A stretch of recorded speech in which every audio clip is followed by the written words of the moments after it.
बुद्धि का विचार तो नहीं है, ये प्रज्ञा प्रसूत नहीं है, ये ठीक निर्णय करके नहीं हो रहा है, पूर्व और अपर पक्ष दोनों पर विचार नहीं किया जा रहा है।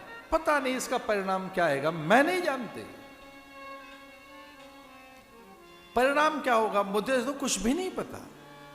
अचानक ये विचार आ गया है मन में, इसका अर्थ स्वयं का नहीं है, किसी ने भेजा है वो विचार, और इस पर विचार होना चाहिए कि ये सही विचार नहीं है, किसी ने भेज दिया है विचार, ये देवताओं का विचार है, तेरा नहीं है, ये आयातित है, बाहर से आया है, स्वजातीय नहीं है। तो किसी अन्य के विचार को इतनी पुष्टता मत दो, उस पर इतना आग्रह मत रखो, उस विचार पर बार बार विचार होना चाहिए। बिना विचारे जो करे सो पाछे पछता है। सुनो प्राण प्रिय भावत जी का, देहु एक बर भरत ही टीका।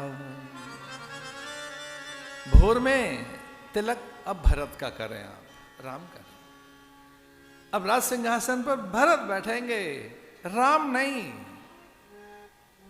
और आप वचन दे चुके हैं तो आप तो ना कह ही नहीं सकते, तो ये तो सर्वविदित है। अब तो देवताओं को ही पता है कि अब राजा नहीं रहे, अब तो राज सिंहासन पर भरत ही बैठेगा।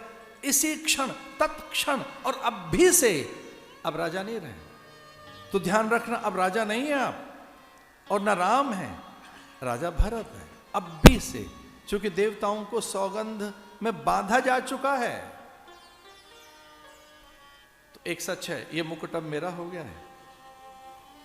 तो मुकुट उठा लिया, माथे से उतार लिया रानी ने, ये कहकर अब इसके योग्य आप नहीं रहे, तो ये मेरे पुत्र का है। राजदंड भी हाथ से ले लिया, ये राजदंड और गुरु के पास रहता है धर्मदंड, ये अब मेरे पुत्र का है। और ज्येष्ठा, ये बीच की उंगली को मध्यमा कहते हैं, ज्येष्ठा है, बड़ी है, ये अनामिका है, ये तर्जनी है, ये कनिष्ठ का है, अंगुष्ठ है, मध्यमा से राजमुद्रिका धीरे से उतार ले, ये कहकर कि अब इस पर आपका अधिकार नहीं रहा। अब आप राजा भी तो नहीं रहे, भोर तक अधिकार के लिए राजा हैं आप, सुमंत्र के आने तक बताना होगा सुमंत्र को कि आप राजा नहीं रहे। अब राजा भरत हो गया है, तो इसी समय से अब मैं राजमाता हो गई, और ये पल ऐसा है, कितना शुभ मुहूर्त है कि मेरा पुत्र राजा हो गया। अब इस पूरी धरती का स्वामी भरत है, प्रतीक्षा प्रभात की भी क्यों की जाए।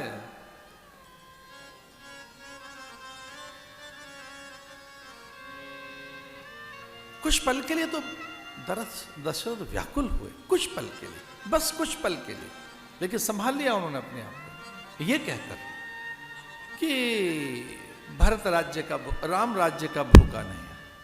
कौशल्या को इससे लेना देना क्या, चारों भाई एक जैसे हैं। एक कसक तो है मन में कि मैं झूठा सिद्ध हो गया, मेरे वचन मिथ्या हो गए। जो मैंने वचन दिया राज दरबार में कि राम को राज्य देंगे, वो मिथ्या वचन हो गए। अब मैं झूठा सिद्ध हो गया, पूरी प्रजा में मैं झूठा व्यक्ति कहलाऊंगा। कोई बात नहीं, पर मैं धर्म को तो नहीं त्याग सकता। धर्म को त्यागने के बाद लोक परलोक में जो मेरे कीर्ति का नाश होगा, स्वर्ग में भी मेरे लिए कपाट बंद हो जाएंगे। अब स्वर्ग के द्वार तो बंद हो जाएंगे ना मेरे लिए, और मैं आंखें भी किससे मिलाऊंगा। तो ठीक है, मैं हार गया, हार जीत तो चलती है जीवन में, मैं सदा जीतता रहा। और अब हार भी गया तो चलो, कभी तो हारना था, पर धर्म तो जीत गया। मैं धर्म के कारण ही तो हारा हूं, पर धर्म मैंने जीता है। मैंने सत्य को अपने हाथ रखा है, धर्म मेरे पास है, सत्य और धर्म मैंने नहीं छोड़ा है। राज्य छूट गया, पर एक क्या दूसरे पुत्र के पास है, पर राम क्या करेगा। वो तो प्राय समाधि में ही तो रहते हैं, ध्यान में ही तो रहते हैं राम। पर दूसरा वर इसका क्या होगा? तो मन ही मन विचार करते हैं कि दूसरे वर में अब ये मेरे प्राण ही मांगेगी। जड़वत रात भर असहाय राजा भित्ति का आश्रय लेकर बैठे रहे धरती पर, यह कहकर कि अब राज पलंग का भी तो अधिकार नहीं रहा। जब मैं राजा ही नहीं हूं तो इस राजशैया पर भी कैसे लेटूं? जब मैं राजा ही नहीं हूं तो मैं फिर सिंहासन पर कैसे बैठूं? जब मैं राजा ही नहीं रहा तो मैं इन सारी सुविधाओं को कैसे भोगूं? धरती पर बैठ गए।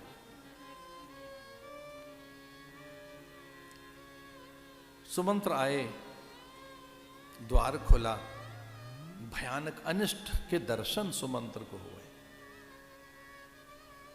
औंधे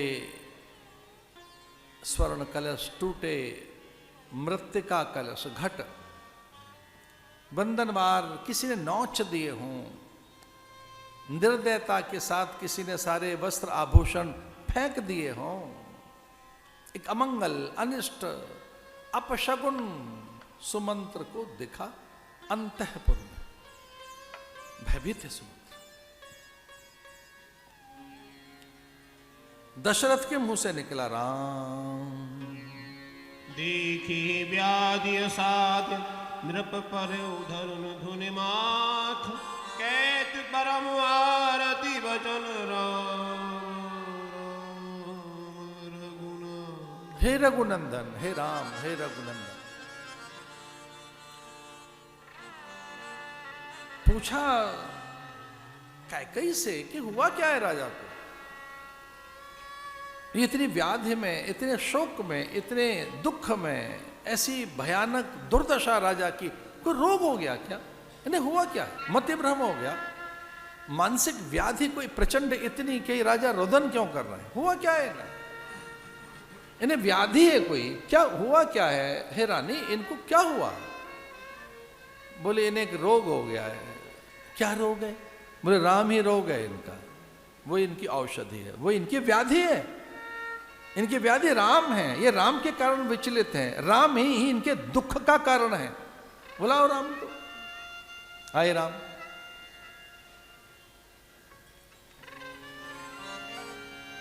और राम ने भी यही पूछा, मां, पिताजी इतने व्यथित, आहत और दुखित क्यों हैं? मां, इनकी व्याधि का कारण क्या है? बोले इनकी समग्र व्याधियों का एक कारण है आपसे मोह, अति मोह, आपकी आसक्ति, आपके मोह के वशीभूति तो ये ऐसे पड़े हैं। शोभा देता है इनको मोह रखना, इतना मोह भरत में नहीं है, रिपुदमन में नहीं है। ये लक्ष्मण को याद तक नहीं करते। राम राम राम की रट लगा रखी है आपके पिता ने। अरे मांग क्या लिया मैंने? और पूरी कथा जब सुनी राम ने कि हुआ क्या? क्या मैं अब राजा नहीं रहूंगा? मां ने समझा दिया, मुकुट मेरा है, ये भरत का मुकुट हो गया। पूरी कथा सुना दी रात भर क्या हुआ। और पूरी कथा सुनने के बाद राम को लगा क्या मुकुट मेरे माथे नहीं रहेगा, भरत राजा हो गया। तो क्या लिखा है मानस में, अद्भुत बात। नव गयंदु रघुवीर मन राज अलान समान, छूट जान पुनि गवन सुन और आनंद अधिका। नए गजराज मत वाले हाथी की तरह से राजा के सामने ही राम का मस्तक चौड़ा हो गया। आहा, अपना काम बन गया। सारे कंटक दूर, सारी बाधाएं, सारे बंधन छूट गए। राम बड़े आनंदित हैं कि देखो अब अपने को वो करना है जो करने आए थे।